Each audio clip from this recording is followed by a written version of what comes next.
Ali as one of the greatest of all time.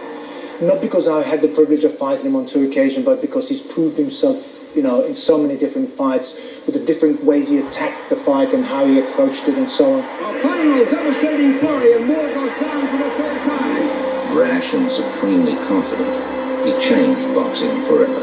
People do say I'm cocky, some say I need a good whipping, some say I talk too much, but anything that I say I'm willing to back up. He was also precocious, certainly cocky. But he introduced something new to heavyweight boxing very, very quickly, and that it was just his speed and his agility. As a young fighter, he was very, very quick. He was just so unorthodox. He had so much speed. He was brilliant. I think if you look at his fights, especially from a purist point of view, he made so many mistakes, but he could get away with it because of his blistering speed and his self-confidence. He'd get hit, and usually where it hurt somebody, he just laughed it off, and he'd talk to him and say it didn't hurt, and he wrecked his opponent's minds more than physically during the fights, and then he just took over. And it's close left to the jaw, and Muhammad Ali goes down. In a 20-year career, he gave and took terrible punishment. I think there was no tougher heavyweight ever in the sport than Muhammad Ali, but I think he pays for it dearly today.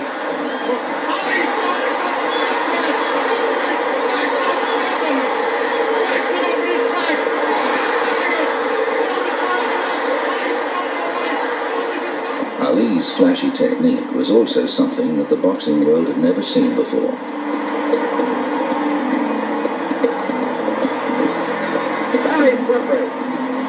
He dangled his hands at his side, where really traditionally a fighter always keeps his hands nice and high. But because he had such tremendous speed and ability to get away from punches, lean away from punches, he got away with it. Play still in the danger zone, and that he's keeping his hands low, but you'll notice one thing if you don't mind. He's at long range with the hands low. I did study a lot from him, and I did look for a lot from him and tried to copy some of the things what he had done in the past, and part of my style, I can say thanks to him. He's still a champion. He was very intelligent, most intelligent man. He had the natural ability, his reflexes, his footwork, everything that, especially for heavyweight, would want. Just to show you how fast I am, let me show you something. I'm going to show the people out here how fast I am. You see this? Now look, now I'm going to show you something now. Now I'm going to hit you 6 times before you count 2. Okay. Now I want you to count 2. Okay. 1, 2. Faster. Okay. Let me hear you. Ready? Let me hear you. 1, 2. 1, 2. Fast. Okay. 1, 2. Okay. Now I'm going to hit you 6 times before you count 2. You ready? Ready. When I say go, you count. Okay. Go. 1, 2. That's too slow. You count too slow. Now, come on, seriously. Okay. I didn't throw no punch that time. Now, count 1, 2 fast. Okay. When I say go, count. Go. 1, 2. You want to see it again? Cassius Clay declared that he now wished to be known as Muhammad Ali. Once reviled by those who feared and misunderstood him, he has become one of the most recognized and admired people on earth. Ali was his Muslim name. He joined the Nation of Islam. I think the people realise that he's sticking up for his beliefs, and a man that stuck by what he thought was right, and he'd done that, even though it cost him a lot of money and turned a lot of people against him. But eventually they all came back to support him, and today we all know he's just an icon. This is the story of a man who grew from poverty through conflict and controversy, through triumph and devastating defeat, to become an inspiration and an icon. This is the story of Muhammad Ali, the greatest of all time.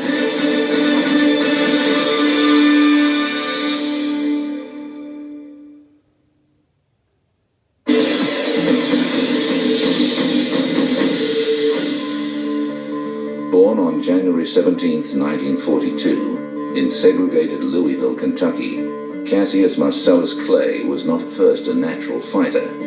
Cassius Clay, as a young child, was not a particularly athletic individual. I've read reports where he, as a child, didn't like playing tackle football because it was too rough. But as a touch footballer, he was excellent because he was very quick. The young Cassius lived happily and comfortably. He didn't gravitate to boxing until self-defense suddenly became a priority for him at the age of 12. There's a great story of Clay as a 12-year-old going to a blacks-only bazaar and parking his new bike out the front of the hall where the bazaar was held. And when he came out, afterwards the bike had been stolen and he wanted to go to the police, and someone told him there was a policeman in the basement of the hall. So he went down and told his story to the policeman, a bloke called Joe Martin, who was running the boxing gym. So he did come down there, and he was having a fit, and about half crying because someone had stole his bike. He was only 12 years old then. And so he was going to whip whoever found him. So I brought up the subject. I said, well, you better learn how to fight before you start challenging people that you're going to whip. Martin then set about having Clay in his gym. Clay quickly learned to love fighting, and quickly he was training 6 days a week. And a few weeks later, he had his first fight. Boy in Louisville, Kentucky, fighting my first amateur fight. At first, the gangly, flailing boy appeared to have little talent or technique. But within 6 weeks, he'd improved enough to win his first amateur fight. In the Olympic trials, I fought Alan Hudson. By 1960, Clay had become a two-time national light heavyweight champion and a frontline candidate for the Rome Olympic Games.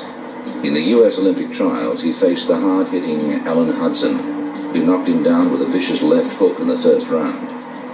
Clay recovered to knock Hudson out in the third. My left jabs was too fast on. My in and out footwork was too fast on. And he just couldn't master my speed. Clay went to the Rome Olympics. In fact, in one sense, he was a little lucky to go. The US Olympic trials were held in California, and Clay flew from Louisville and had such an awful flight that he swore he'd never fly again. But in the end, he was convinced to go, and he went to Rome and he won the gold medal. In the Olympic final against the Polish champion Pietraszkowski, Clay started slowly and was behind on points. But a final round flurry was enough to win the fight and the gold medal. At the medal presentation, Clay boasted, "I told you I was the greatest." This would not be the last time he made such a boast. Cassius Clay returned to a hero's reception in Louisville. A syndicate of local businessmen put up $10,000 to fund his professional career, and already Clay had the heavyweight champ in his sights. Another champion. Floyd came by to see me. We had a little talk, but it was a friendly talk, but if possible, I would like to fight in one of these days. So he didn't look at me right, so I didn't look at him right. We were friendly. 6 weeks after the Olympics, Clay made his professional debut against Tony Hunsaker.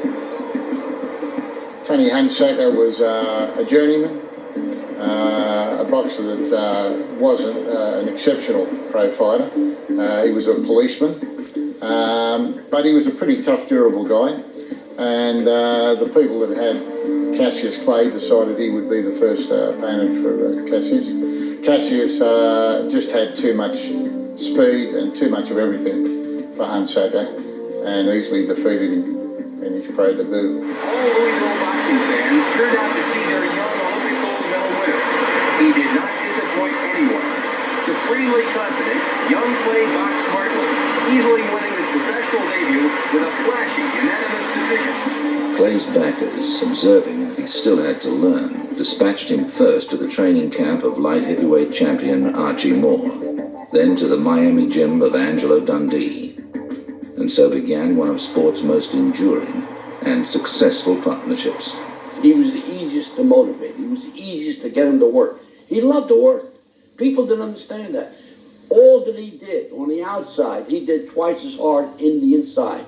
The gymnasium, the hard work. Having met Dundee and spoken to Dundee about Ali and some of the things that he'd done in fights, I'm sure had he had somebody who wasn't as knowledgeable as Angelo Dundee, he may have lost a few fights. In our sport, it's like you're looking for somebody all the time. You come from poverty, and 99% of us come from having nothing, and we're looking for somebody to look up to, somebody who cares about us, somebody to show us the way. I think it was a little different with Johnny Lewis and I. If Johnny Lewis told me to do something in a fight, 9 times out of 10 I done it. And I've heard Angelo Dundee scream things to Ali, and Ali just done what he wanted to do. Under the tutelage of Angelo Dundee, Clay put together a string of victories, stepping up in class each time. His 11th pro fight was against Sonny Banks.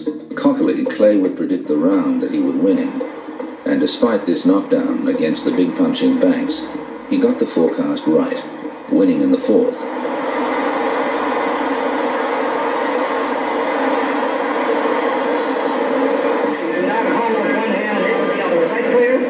After 2 more knockout wins, Clay stepped up again to fight the unbeaten Billy Daniels in front of 1,600 fans and a national television audience. Shake hands now from our boxing please.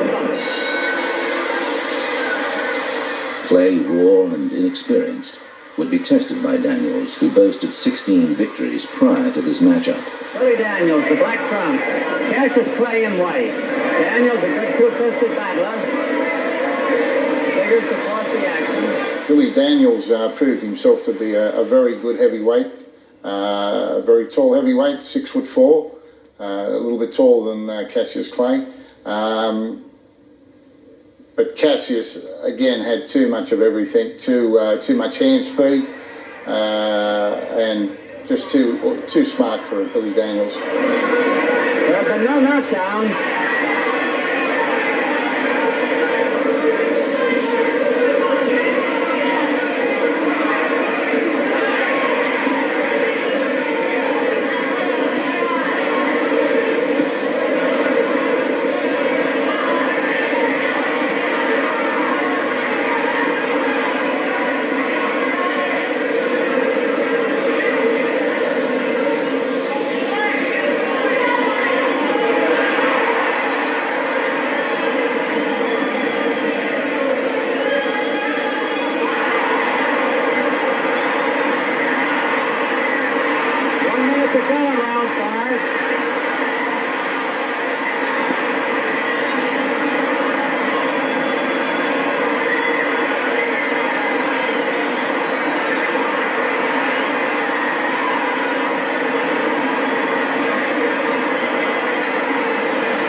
Daniels has hurt Clay a couple of times in this round, as you saw. But Daniels is bleeding from around the left eye again.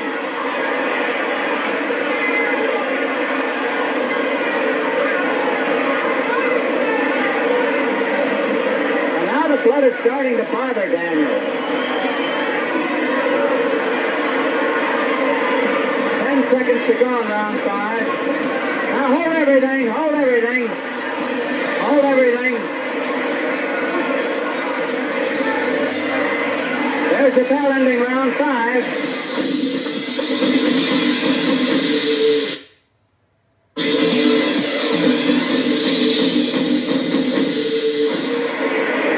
Round 7 here in the old St. Nicholas Arena.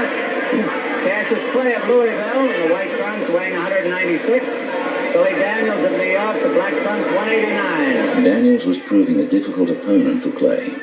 Tall and powerful with a long reach, he defended well against the young and inexperienced Cassius, who was seeking to do further damage to the left eye of Daniels. Daniels has given an impressive performance so far. Clay got off winging in the first 2 rounds, but big punches by Daniels have taken charge since then. Daniels fighting with the handicap of a cuts around his left eye, several of them.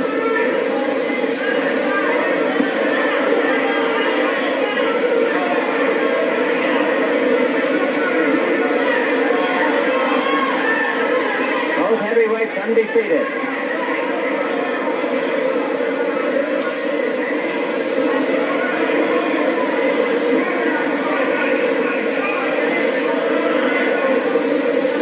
Here, I told you earlier, it was 99 here at one time in New York today.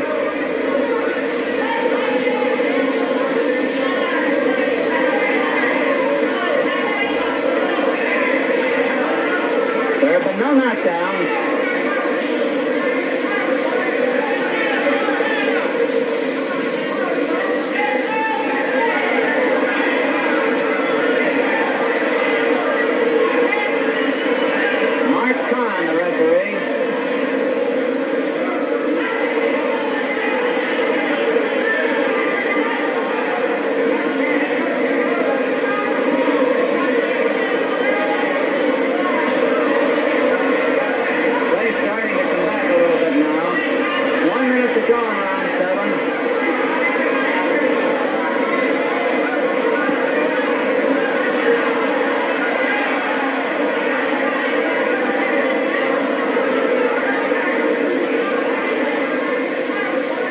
The referee stops the fight near the end of the 7th round, with Daniel's eye too badly damaged to continue. Clay's performance against Daniel showed that he was still a work in progress, but what he lacked in ring craft, he made up for in self-confidence. They think that I am becoming overconfident, but I will never be so overconfident until it would interfere with my training program. I'm gunning for Floyd Patterson and Sonny Liston. And if they get in my way, I will annihilate them also.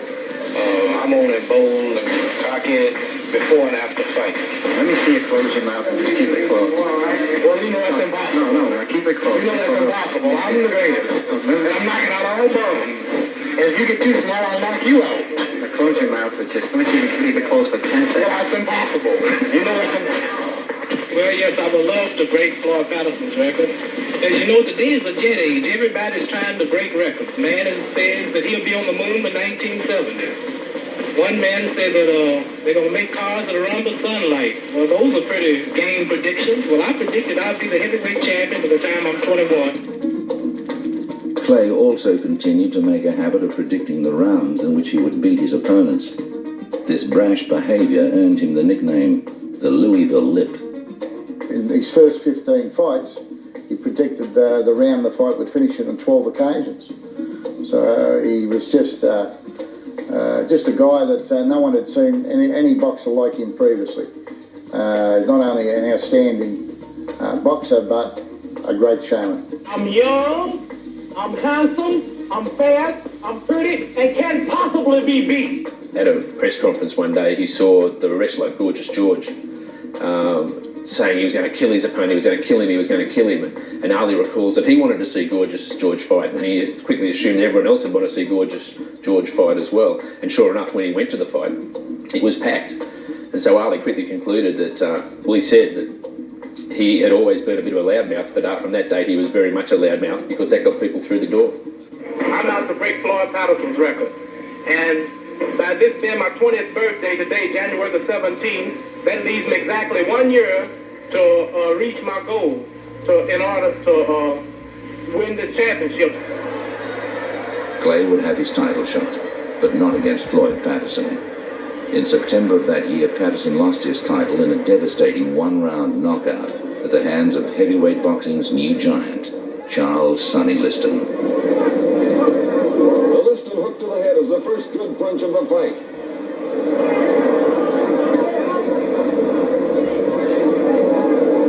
The challenger moving in, the champion shaking off the effect of that left hook.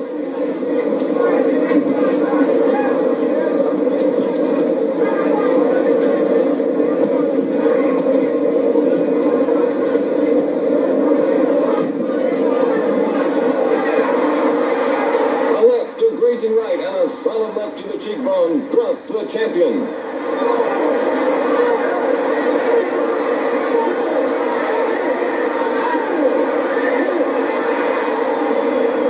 Patterson is unable to tie up Liston in the clinches.